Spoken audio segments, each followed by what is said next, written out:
Max, just the injury we saw last night was obviously incredibly scary. And to know that it's a bone bruise, to know that it's not a season ending injury, just what is your reaction to kind of the test and everything you found out today? Yeah, it was it was kind of twofold. It was tough news, but it was also great news. In terms of when you look at the play and just the injury that could have happened, we possibly got best case scenario. There's no structural damage in there, which is huge. Um, that was definitely a pleasant relief, but the timetable still kind of sucks for me personally. You look at around 6 weeks, maybe a little before, maybe a little after, and um, it was a tough blow, but at the same time, I still get to play baseball this year instead of coming back next year around April. So it was kind of best case scenario. Does it make it even tougher because you found your way back? Yeah, I mean it just I don't get to be out there on the field for a little bit. That really sucks. I had to go through it last year, and it's never fun when you don't get to be out there.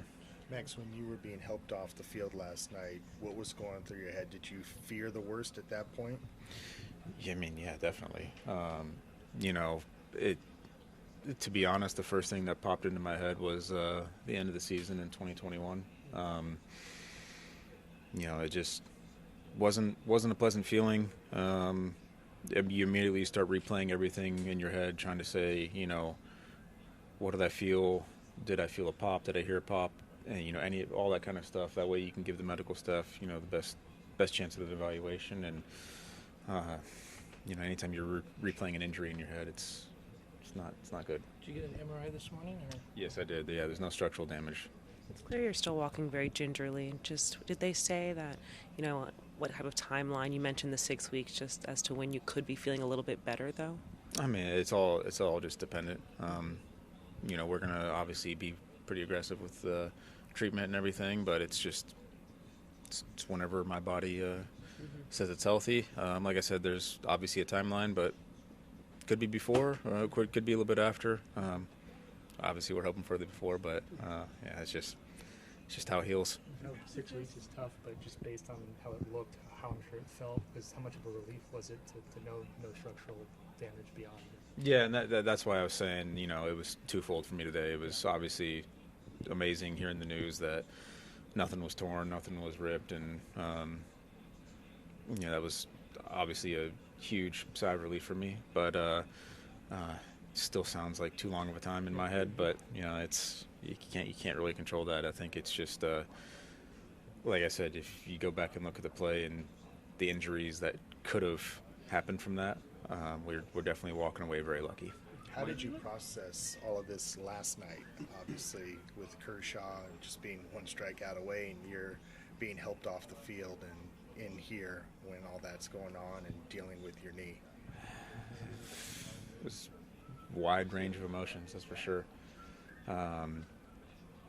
The first thought that honestly was really going through my head was, as I'm laying on the ground, was dang it, I have to make Kirsch sit there and think about stuff right now. And I really was not happy about that. I was trying to be like, hey, get me off this field, that way Kirsch can keep going, we can figure it out inside. And then I'm in the X-ray room, and you hear the crowd roar, and it was kind of like, oh, man, I missed it. It was like, that was honestly the most heartbreaking thing to me. Obviously, getting hurt sucks and missing time sucks, but to not be able to be out there on that field with him when he got 3,000 was a pretty big blow to me. But, if you stick to that timeline, it's like the Dodgers trade for a 300 hitting third baseman for the pennant dry. Yeah, I never really like those statements, just because that means people have been hurt around here, and we say it. I feel like we say it every year, but yeah, I mean, there's no telling what the timeline will actually be. Hoping to get back, and hopefully I can, just keep doing what I've been doing before I got hurt. Mike Trout had a similar injury. He's already back in the middle of the order. Do you start looking around and seeing guys that have dealt with it? Maybe call some guys. Maybe Will had the same thing last year. Yeah, I mean, it's just everybody's body is different. Some guys heal extremely fast. Some guys heal extremely slow. Traditionally, I've always healed fairly fast, but there's also the fine line of coming back before you're ready, and so that's something that we got to make sure that we're not doing. Since you have the rough timeline, have you kind of been able to tell that it's like a less severe end, I guess, of a bone bruise? No, I mean it's that's what the doc told us. You know, I'm still waiting to have that conversation with him in person. You know, to really kind of figure out exactly what we might be looking at, but you know, that'll happen a little bit later today when he gets here before the game, and so you know, I just don't really know too much about it. Just kind of what I've been told.